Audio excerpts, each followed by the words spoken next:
네, 오늘 대수보 회의 결과에 대해서 브리핑하겠습니다.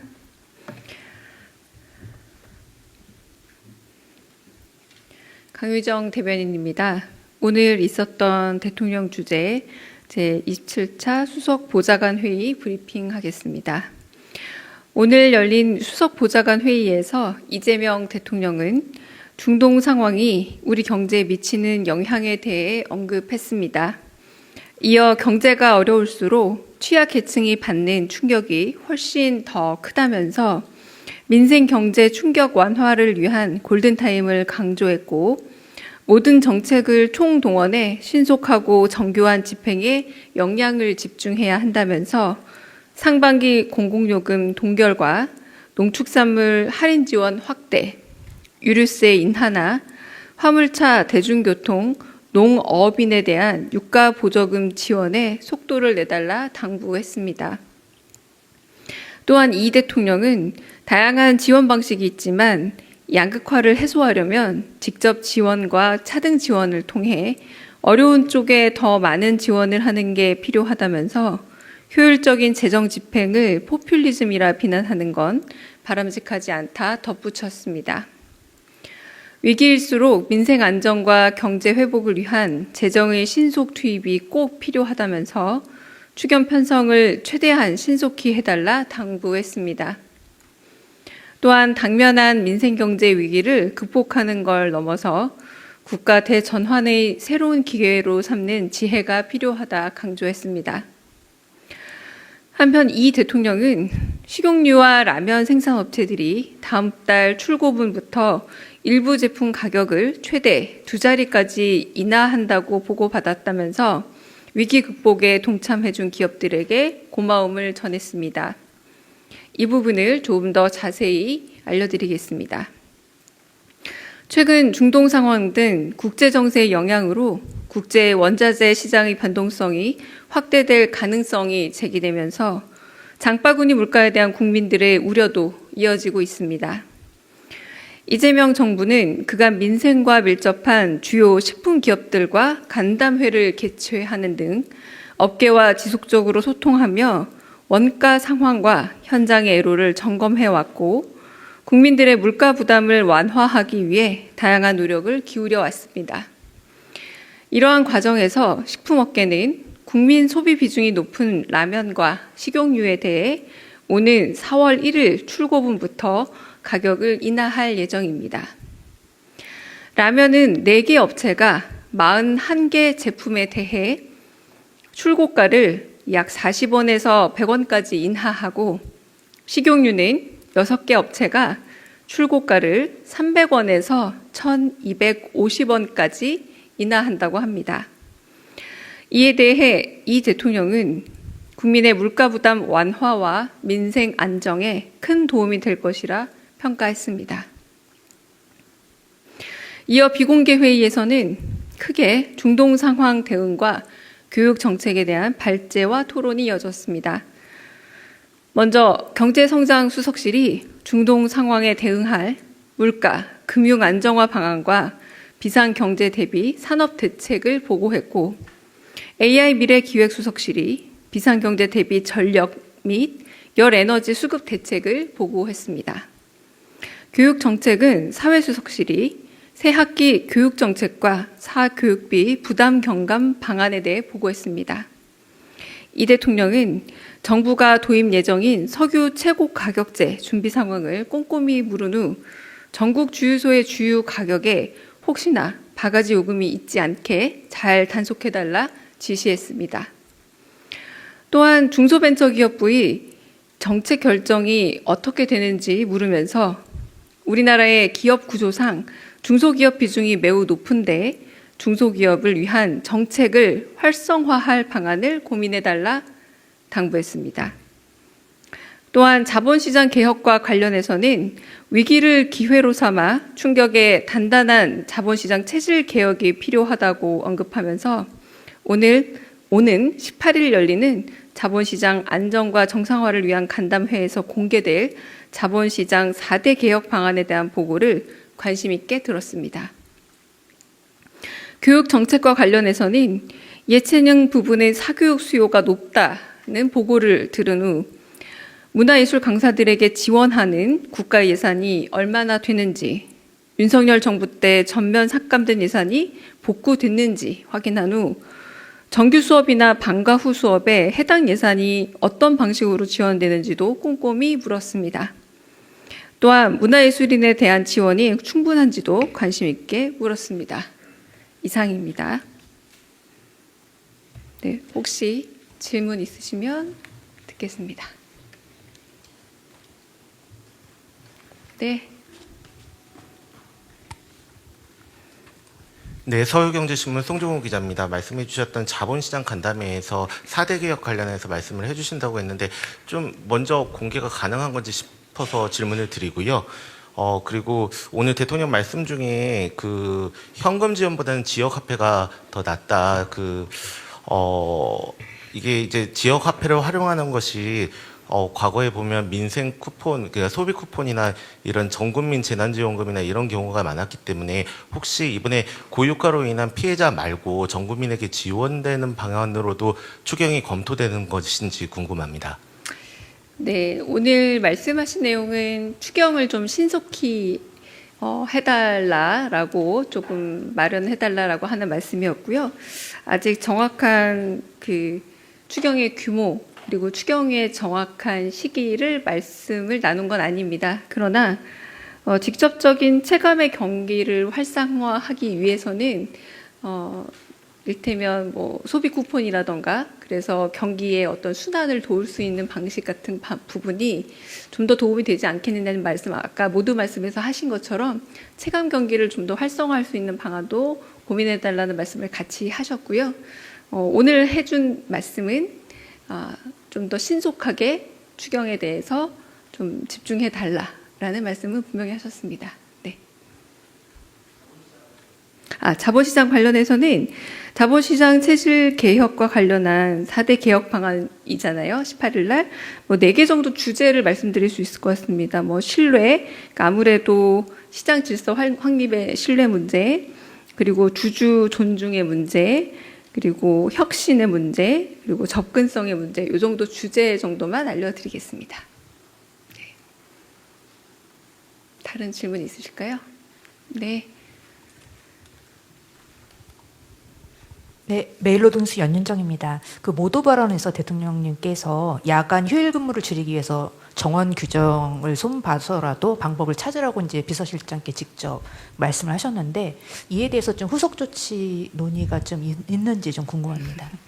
네, 방금 기자님 여쭤보셨지만 저희가 2시에 대수보 시작하면서 사실상 요즘에 환절기라서 조금 피로를 호소하는 청와대 비서실의 직원분들이 조금 계십니다. 그래서 그런 소식을 접하고 말씀하신 거라 지금 약 2시간 30분여 정도 지나서 아마 비서실 차원과 그 내부에서 아마 방안을 마련 중이지 않을까 싶은데요. 그 말씀의 요지라고 한다면 워낙에 좀 제 입으로 말씀드리긴 조금 민망합니다만 좀 새벽에 일찍 출근하고 야간에 늦게 퇴근하거나 주말 거의 없이 주 6, 7일 일하시는 분들이 많기 때문에 조금 더 휴식 시간을 보장할 수 있는 방안을 강구하라라고 말씀하신 걸로 이해가 되고요.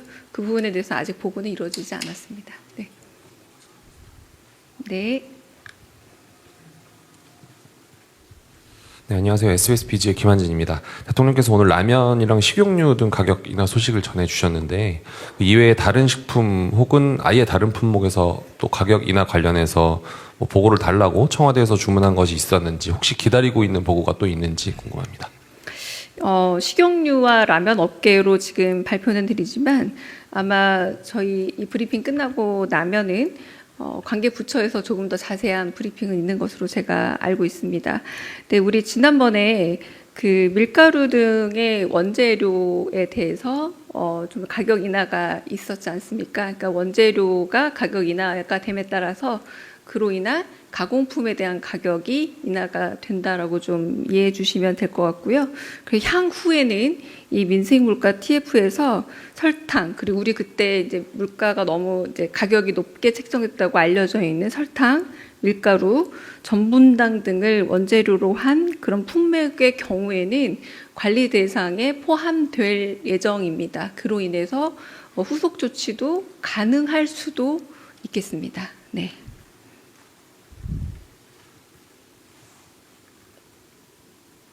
네. 예, 중앙일보 윤성민입니다. 그 대통령께서 그 추경을 언급하시면서 편성에 한두 달 정도 걸리는 게 관행인데 그보다 빨리 해달라 이렇게 주문을 하셨는데요. 이달 안에 편성을 주문한 거다 이렇게 이해해도 되는 건지 우선 좀 궁금하고요. 그리고 하나 더 질문드리면 대통령께서 그 미국의 무역법 301조 조사 개시에 대해서 어떤 방식으로 대응을 해라 또는 뭐 비슷한 주문이 있었는지 대수보 회의에서 그것도 있었으면 말씀해 주시면 감사하겠습니다. 네, 아까 말씀드렸던 것처럼 특정한 시기에 대해서 정하지는 않았고요. 다만 지금 중동 상황이 좀 경제에 미치는 여파가 있기 때문에 지금 당장 어떤 유가나 이런 부분에서 영향을 미치는 부분에 있어서 저희가 최고 유가제 같은 것들을 실시할 예정이기도 합니다만 추경이 이렇게 좀 계획을 세우는 데만 해도 너무 오랜 시간이 걸리다 보면은 체감될 수 있는 그런 경제적인 지원과 도움의 부분이 너무 늦는 것이 아니냐라는 취지의 말씀으로 이해해 주시면 될 듯합니다. 그리고 무역법 301조 조사 개시에 관해서는 저희가 드린 피지 내용으로 이해해 주시면 될 것 같고요. 그리고 대통령이 이 부분에서 특별히 얘기를 하거나 말씀을 나눈 부분은 없습니다. 그러니까 저희 말씀드린 내용을 하자면 이제 상호관세 위법 판결 이후에 301조를 통해서 기존 관세를 복원해 나간다는 입장이었고, 그리고 이제 16개 그 나라에 대해서 이 부분이 그 무역법 301조를 적용한다라고 했기 때문에 또 우리가 나름대로 이 균형을 훼손하지 않고 주요국 대비 불리하지 않는 상황으로 대우받을 수 있게 미측과 계속해서 협의해 나갈 예정입니다. 네, 다른 질문 또 있으실까요? 네, 없으시면 혹시 카메라 오프하고 또 궁금하신 거 있으면 더 듣겠습니다. 네.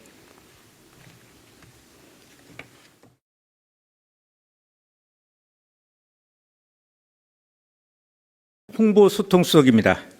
이재명 대통령은 오늘 12.29 여객기 참사 잔해물에 대한 추가 조사 보고를 받았습니다.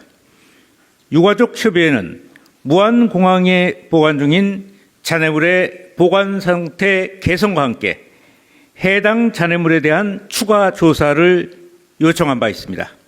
이에 지난달 12일부터 전남경찰청 과학수사대가 국토부 항공철도사고조사위원회 제주항공 등과 함께 추가 조사를 진행한 바 있습니다.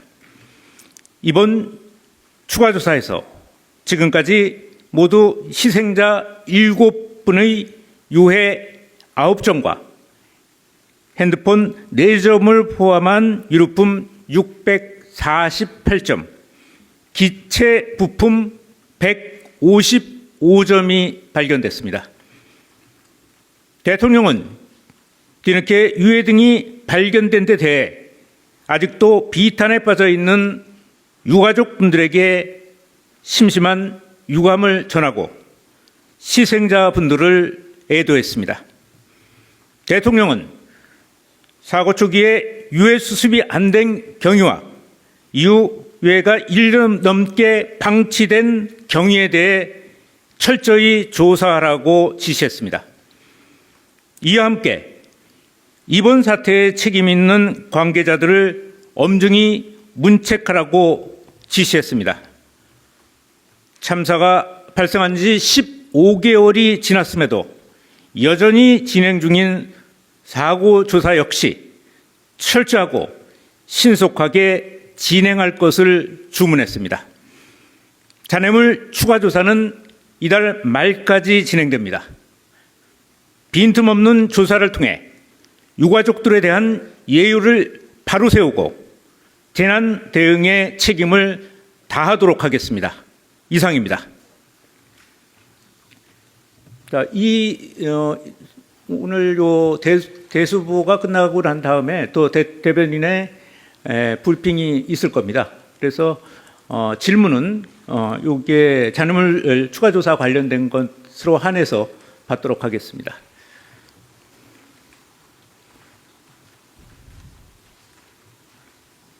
네.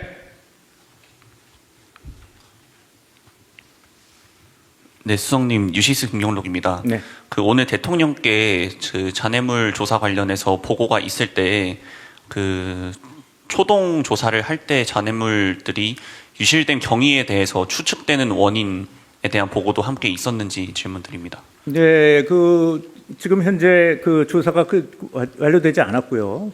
지금 그 보고를 받고 유해가 발견됐기 때문에 그 부분에 대해서는 분명한 책임과 철저한 조사가 있을 거라고 판단하셨습니다. 그래서 아마 철저한 조사는 이거 추가 조사가 이번 달까지 진행이 되니까 그거와 함께 책임자 또 왜 그렇게 유해가 방치됐는지에 대한 조사는 그때 조사돼서 그 후에 발표할 것으로 생각됩니다.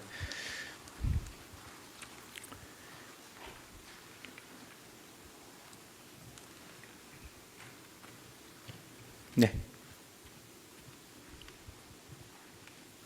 지금까지 이 잔해물들은 무안공항 안에 있는 동력동이라고 하네요. 그 앞에 마대에 아마 8, 90개 정도, 마대 90개, 대형 포대 90개 담겨서 아마 보관 중인 상태였습니다.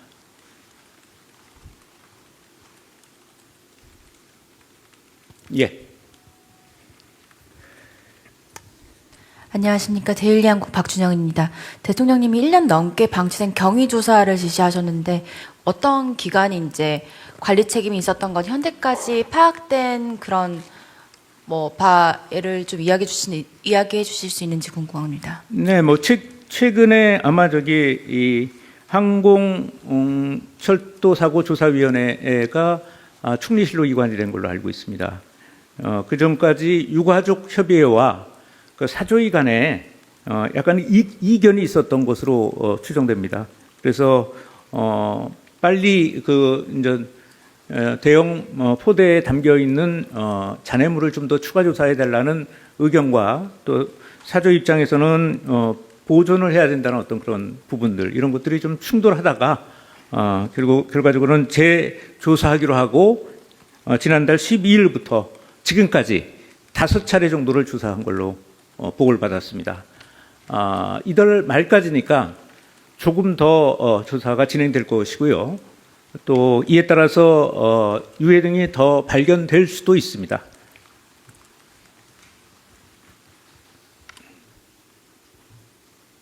네, 말씀하시죠.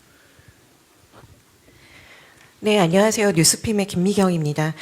그러면은 지금 대형 포대 90개 정도에서 한 몇 프로 정도가 조사가 진행이 된 건지, 그 중에서 지금 발견하셨다는 유류품이 한 648점 정도 된다고 말씀을 해주셨는데, 이게 전체에서 한 몇 % 정도 조사가 된 건지 좀 부탁드립니다. 아마 이게 하나를 까고 두 번째 까고 세 번째 까고 이런 것은 아닌 것 같고요. 체계적으로 어떤 쭉 한번 스크린한 다음에 좀 이상한 것으로 보이는 조사의 필요성이 있어 보이는 무슨 잔해라든가 부품이나 이런 것들이 나오면은 그때 과학수사대로 넘기는 걸로 알고 있습니다. 그래서 몇 %라고 얘기하기는 어렵고요. 몇 차례에 걸쳐서 계속 아마 조사를 할 것 같습니다. 그래서 지금까지는 5차례, 또 앞으로 좀 더 지금 6차례 조사가 진행 중인 상태입니다. 그래서 그 다음에 또 7차례, 8차례 이렇게 될 가능성이 있습니다. 그래서 어떤 이상의 그러니까 조사 필요성이 보이는 어떤 무언가가 발견될 때까지 계속 6차, 7차, 8차 이렇게 진행될 것으로 보입니다. 그렇게 하다 보면은 채를 잘게 이렇게 흙을 발라내듯이 그렇게 어떤 아주 작은 잔해까지도 아마 조사할 수 있지 않을까 생각합니다.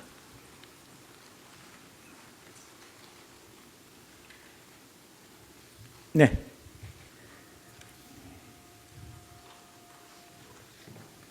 네, 저 TV조선의 최민식입니다. 그동안 유가족분들께서는 그 사조위 조사 결과를 좀 신뢰할 수 없다, 전면 재조사해야 한다, 뭐 이런 주장을 계속 해오셨는데요. 네, 그렇습니다. 이번에 유해가 추가로 발견된 게 그동안 조사에 어떤 부실함이 있었다는 게 좀 드러난 방증이라고 좀 볼 수 있는지, 재조사에 어떤 좀 더 무게를 실어줄 수 있는 그런 증거가 발견된 거라고 볼 수 있는지 좀 궁금합니다. 예, 당시 12.29 여객 참사가 일어날 때 당시가 굉장히 추운 날이었습니다. 그래서 얼어붙어 있는 부분도 좀 있었고, 그래서 빨리 좀 장례 절차를 진행하고자 하는 또 욕구도 좀 있었던 것 같고요. 그러다 보니까 대형 포대에 담아서 거기 보관을 하고 장례 절차를 진행을 했던 걸로 알고 있습니다. 그래서 그렇지만 지금 와서 보면 부실한 게 분명히 있었고요. 그런 부분에 대해서는 분명히 책임 소재를 가려야 되고, 또 앞으로 이런 것들이 재발되지 않도록 할 생각입니다. 네. 네, 취재편의점 장윤선 기자입니다. 대통령께서는 무한공항 재개항 재개항에 대해서 검토해 봐야 된다라는 입장을 피력하신 바 있는데요. 유가족들은 진상조사와 책임자 처벌이 먼저다라고 반대해 왔습니다. 이 네. 부분에 대해서는 정부가 어떤 입장을 갖고 계신지요? 재개항 얘기를 얘기하시는 거죠? 예, 재개항 얘기는 충리실로 사조위가 이관된 게 지금 날짜로 보니까 2월 28일이네요. 그 이후에 사고조사 방향을 좀 정립을 다시 했고요. 그래서 현장 조사가 완료되기 전까지는 현장 보존이 필요하다. 이렇게 판단이 돼서 우선 현장 조사와 현장 보존을 다 마무리한 이후에 재개항 여부를 논의할 생각입니다. 물론 유가족 협의회와 긴밀히 협의해서 일정을 진행하도록 하겠습니다.